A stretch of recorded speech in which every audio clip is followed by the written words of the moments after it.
बिस्मिल्लाहिर्रहमानिर्रहीम।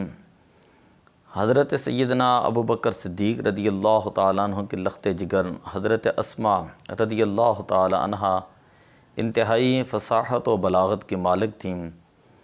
उन्होंने अपने लख्त जिगर हज़रत अब्दुल्ला इब्न ज़ुबैर रदियल्लाहु ताला अन्हु की इस तरीक़े के साथ परवरिश की कि उन्हें क़ुव्वत व शुजाअत का पैकर बना दिया और उनकी शहादत के वक़्त आपने हैरत अंगेज़ इस्तिकामत का मुज़ाहरा फ़रमाया।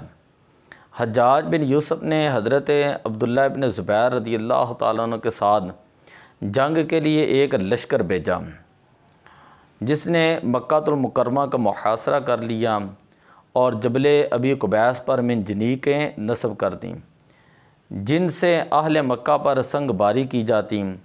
हज़रत अब्दुल्ला इब्न ज़ुबैर रदियल्लाहु ताला अन्हु मर्दाना वार हज्जाज बिन यूसुफ़ के लश्कर का मुकाबला करते रहे, यहाँ तक कि एक एक करके आपके तमाम साथी जो हैं वो जामे शहादत नोश फरमा गए। आप बैतुल्ला शरीफ के अंदर दाखिल होकर नमाज़ पढ़ने लगे। हज्जाज के लश्कर ने बैतुल्ला पर पथराव जो है वो करना शुरू कर दिया। हज़रत अब्दुल्ला इब्न ज़ुबैर रदियल्लाहु ताला अन्हु जब ये मामला देखा तो आप जो है वो खाना काबा शरीफ से बाहर तशरीफ़ लाए और उनके साथ जो है मुकाबला करने लगे और तमाम लश्कर जो है वो भाग गया। आप अपनी वालिदा माजिदा की खिदमत अक़दस के अंदर हाज़िर हुए। उस वक़्त वो बुढ़ापे की मनाज़िल तय कर रही थी और उनकी बिनाई जो है वो ज़ायल हो चुकी थी। हज़रत अब्दुल्ला इब्न ज़ुबैर रदियल्लाहु ताला अन्हु ने अर्ज़ किया कि वालिदा मोहतरमा, आपका क्या हुक्म है कि मेरे तमाम साथी जो हैं वो मुझे छोड़कर तन्हा जो है वो शहीद हो चुके हैं और मैं तन्हा रह चुका हूँ और दुश्मन ने मुझे अमान की पेशकश की है। हज़रत अस्मा रदियल्लाहु ताला ने फरमाया कि मेरी राय ये है कि तू शहादत की इज़्ज़त हासिल कर और एक कमीने फासे की पैरवी ना कर। तेरे दिन का आखिरी हिस्सा पहले हिस्से से ज़्यादा बाइज़्ज़त होना चाहिए। हज़रत अब्दुल्ला इब्न ज़ुबैर रदियल्लाहु ताला अन्हु अर्ज़ करते हैं, मुझे खौफ है कि वो मेरी मौत के बाद मेरी नाक और कान काट देंगे और मेरी लाश की बेहुरमती करेंगे। हौसलामंद माँ ने कहा कि ए बेटे, दुम्बा जब ज़बा हो जाए तो उसे खाल उतारने की कोई तकलीफ़ नहीं होती। हज़रत अब्दुल्ला इब्न ज़ुबैर ने वालिदा के सर को बोसा दिया और माँ ने अपने लख्त जिगर को आखिरी बार सीने से लगाकर रुखसत कर दिया। हज़रत अब्दुल्ला इब्न ज़ुबैर बाहर तशरीफ़ लाए और मिंबर पर खड़े होकर अल्लाह की हम्दो सना बयान करने के बाद फ़रमाया कि मौत के बादल तुम्हारे सरों पर मुंडला रहे हैं और मौत तुम्हारे यहाँ क़याम करने के लिए इर्द गिर्द चक्कर लगा रही है। तुम अपनी तलवारों का हदफ मुकर्रर कर लो और सब्र को अपना दस्त बाजू बना लो। ये कहते ही आप दुश्मनों के अंदर जो है वो तशरीफ़ ले गए, यहाँ तक कि आप जो है मुकाबला करते रहे और एक पत्थर जो है वो आपकी पेशानी के ऊपर लगा, जिससे आप जो है वो ज़मीन के ऊपर तशरीफ़ ले आए। उसके बाद जब आपको शहीद किया गया तो बैतुल्ला शरीफ की दीवार के ऊपर सूली चढ़ा दिया गया। हज्जाज ने कहा कि इन्हें इस तरह सूली पर लटका रहने दो, मैं देखना चाहता हूँ कि इनकी वालिदा जब ये मंज़र देखेंगी तो वो क्या कहती हैं।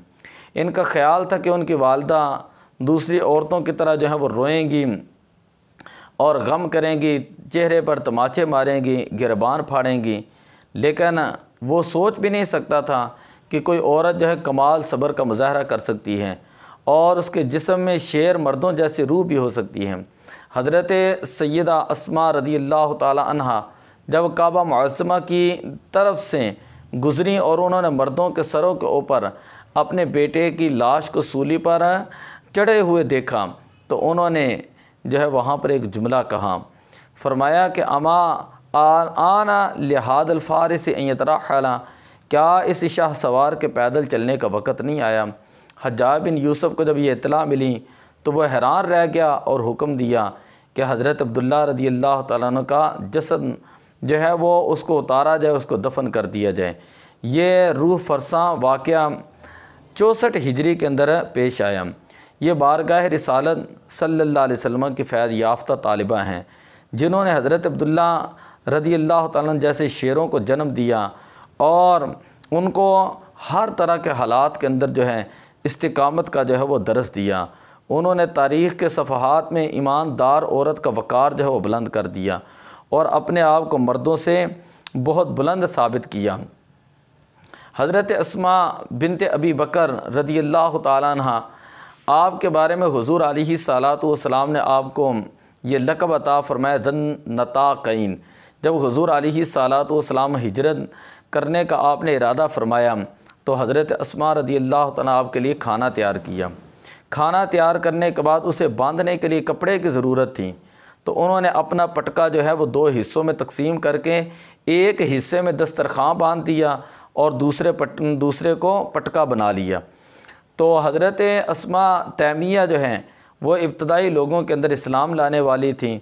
17 हज़रात के बाद मक्का मुकरमा में हाज़िर हुई और हज़रत ज़ुबैर बिन अवाम ने इनके साथ निकाह किया।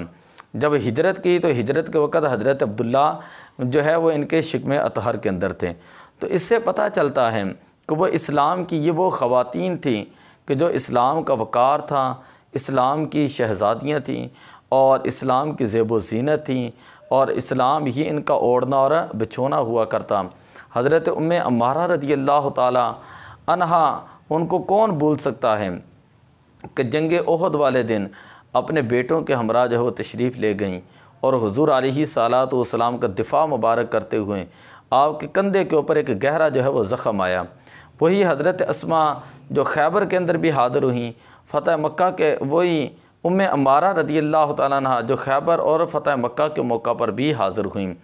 हज़रत उम्मे अम्मारा हज़रत सैयदना अबू बकर सिद्दीक़ रदियल्लाहु ताला अन्हु के दौर मुबारक के अंदर जब हज़रत सैयदना खालिद बिन वलीद रदियल्लाहु ताला अन्हु की क़यादत के अंदर मुसलमानों का लश्कर मुसैलमा कज़्ज़ाब से लड़ने के लिए जाता है, तो यही हज़रत उम्मे अम्मारा रदियल्लाहु ताला अन्हा आप भी तशरीफ़ ले जाती हैं और अपने बेटों को साथ लेके जाती हैं। आपका पहला बेटा था हज़रत हबीब और वो हज़रत हबीब जो थे उनको मुसैलमा कज़्ज़ाब ने जो है वो अपने पास रोक लिया और कहने लगा कि तुम्हारे नबी कौन है, तो आप कलमा पढ़ते हैं। कहने लगा कि मैं जो है वो तुम्हारा नबी हूँ, तो आप फरमाते मैंने कोई चीज़ सुनी नहीं। खैर उसने सूली चढ़ाया और एक एक आज़ा जो है वो आपके काट कर आपको शहीद किया। हज़रत उम्मे अम्मारा रदियल्लाहु ताला अन्हा को पता चला तो आपने कहा कि अब मैं उसके साथ ज़रूर मुकाबला करूँगी और आप जो है वो लड़ती रहीं, यहाँ तक मुसैलमा कज़्ज़ाब को जिन लोगों ने शहीद किया उन लोगों के अंदर आपका बेटा हज़रत अब्दुल्ला जो है वो भी मौजूद था। और इनके बारे में हुज़ूर अलैहिस्सलाम ने इनको दुआ दी थी, अल्लाहुम्मा जअलहुम रुफ़क़ाई फ़िल जन्ना, ए अल्लाह उम्मे अम्मारा को जन्नत के अंदर जो है हमारे रुफ़क़ा के अंदर जो है वो शामिल फरमाना।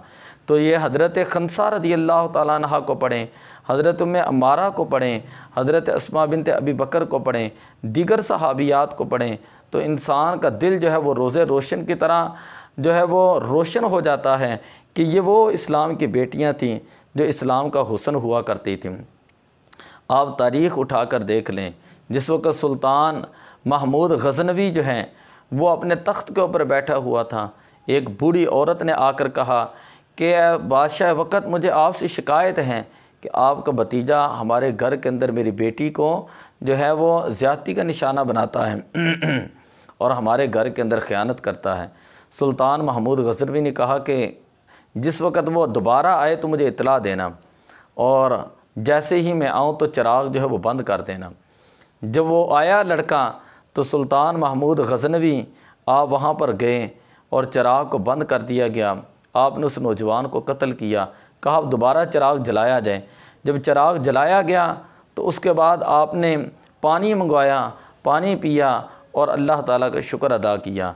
बूढ़ी औरत शुक्रिया अदा करती है और कहती है सुल्तान ये आपने चिराग बंद करने का क्यों कहा, फिर पानी पिया, फिर अल्हम्दुलिल्लाह क्यों कहा। तो सुल्तान महमूद गज़नवी रहमतुल्लाह ताला अलैह फ़ातिह सोमनाथ आपने फरमाया कि जिस वक़्त मैं गया था तो मैंने कहा चिराग बंद किया जाए ताकि मेरे दिल के अंदर जो है वो भतीजे की मोहब्बत पैदा ना हो जाए, और जिस वक़्त मैंने उसको कत्ल कर दिया और कहा चिराग जलाया जाए, पानी पिया, तो मैंने कसम उठाई थी कि उस वक़्त तक पानी नहीं पीऊँगा जब तक उसको अपने हाथ से कत्ल नहीं करूँगा। इसी तरह जब मैंने अल्हम्दुलिल्लाह कहा तो इसलिए कहा कि सुल्तान महमूद गज़नवी हों तो उसका खून इतना गंदा नहीं हो सकता। कहा कि ये मेरा भतीजा नहीं, अगर मेरा भतीजा होता तो उसका खून इतना गंदा ना होता। आप देखें वक़्त के बादशाहों के हालात पढ़ कर देखें। सुल्तान सलाहुद्दीन अय्यूबी जो फ़ातिह बैतुल मुक़द्दस हैं, आप उनको पढ़ कर देख लें कि आपके वालिद नजमुद्दीन जो गवर्नर थे, उनके भाई उनको कहते हैं कि मैं बादशाह वक़्त की बेटी या वज़ीर का रिश्ता तुम्हारे लिए ले आता हूँ। वो कहते हैं कि मैं उस लड़की से शादी करूँगा कि जो मुझे हाथ पकड़कर जन्नत में लेकर जाए और जिसके हाथ से बच्चा पैदा हो और वो बैतुल मुक़द्दस को फ़तह करें। एक दिन नजमुद्दीन जो है मस्जिद के अंदर तकरीर के शेख के पास बैठे हुए थे, तो वहाँ पर एक औरत आई। शेख उसे ये कह रहे थे कि मैंने हसीनो ज़मीन नौजवान को तुम्हारे लिए भेजा और तुमने जो है वो इनकार कर दिया निकाह करने से। औरत ने भी वही जुमले कहे जो नजमुद्दीन कह रहा था, मुझे ऐसे मर्द की तलाश है जो मेरा हाथ पकड़ कर मुझे जन्नत के अंदर ले जाए और जिसकी वजह से मेरे यहाँ बेटा पैदा हो और वो बैतुल मुक़द्दस को फ़तह फरमाए। फिर उसी वक्त गवर्नर नजमुद्दीन ने शेख से कहा कि शेख इस लड़की के साथ मेरा निकाह पढ़ा दिए। शेख कहने लगे ये इंतहाई गरीब है। आपने कहा कोई बात नहीं। और वहाँ से फिर सुल्तान सलाहुद्दीन अय्यूबी रहमतुल्लाह ताला अलैह पैदा हुए, जिन्होंने फिर बैतुल मुक़द्दस को फ़तह किया। तो इकबाल ने कहा था जोहरे सिद्क़ो सफ़ा अद उम्महाद, कि माँओं की वजह से ही बच्चों के अंदर जो है वो सिद्क़ो सफ़ा के जो है वो जोहर पैदा होते हैं। सीरत फ़र्जंद हा अद उम्महाद, बेटों की जो सीरत और तरबियत होती है वो माँओं की वजह से होती है। तो ये वो माएँ थी जो इस्लाम का हुस्न थी, जो पर्दे के अंदर रहा करती थीं और इस्लाम उनका ओढ़ना बचोना हुआ करता और उन्होंने इस्लाम की खिदमत की, कुरान की खिदमत की, दीन की खिदमत की और इस्लाम ने उनको इतनी इज़्ज़तें दी कि आज भी हम उन लोगों के वाक़यात जो है वो याद कर रहे हैं। अगर आज की औरत जो है वो भी इस्लाम की जो है वो उस पर अमल करने वाली हो जाए, बा हिजाब हो जाए, बा पर्दा हो जाए, तो बहुत सारे हमारे मुआशरे की बुराइयां जो है वो दूर हो जाएं, बहुत सारे शकूक व शुबहात ख़ुद ब खुद ख़त्म हो जाएं। जब हमारी एक मुसलमान बेटी जो है वो हुज़ूर अलैहिस्सलाम के बताए हुए दीन के मुताबिक अपनी ज़िंदगी गुजारनी शुरू कर दें, तो जो हम रोज़मर्रा के मामलात देखते और सुनते हैं वो कभी भी हम ऐसा जो है हमारी ज़िंदगी में भी हमें वो सुनने के लिए ना मिले। दुआ है कि अल्लाह ताला हमारी इज़्ज़तों की हिफाजत फ़रमाए, हमारी नज़रों के अंदर हया पैदा फ़रमाए। इकबाल ने कहा था गंज हाय हर दो आलम रा कलीद, तैग़े अय्यूबी निगाह बायज़ीन। अल्लाह ताला हमें इसका पैकर बनाए। अस्सलातु वस्सलामु अलैका या रसूल अल्लाह व अला आलिका व अस्हाबिका या हबीब अल्लाह।